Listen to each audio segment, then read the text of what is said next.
Hello guys, in this video I'm going to show you how to enable route options on the Sygic GPS application. But first I just want to mention, don't forget to subscribe to my channel because at 10,000 subscribers I am going to show you my whole YouTube revenue statistics and growth strategy, how to make money online. Now let's jump into it. First of all, open the application on your phone.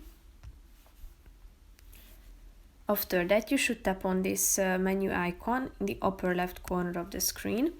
Click on Settings, which is the third option, and then click on Route Planning and Navigation. After that, select the Route Options section, and here you have 5 features that you can enable. So you can turn on this Avoid Motorways feature by tapping on this button on the right side. You can also turn on the Avoid Toll Roads button. You can avoid congestion charges, ferries, and unpaved roads. So tap on the relevant features that you would like to include in your map file using the GPS. So basically, that's it for this video, guys. See you in the next one. Bye bye.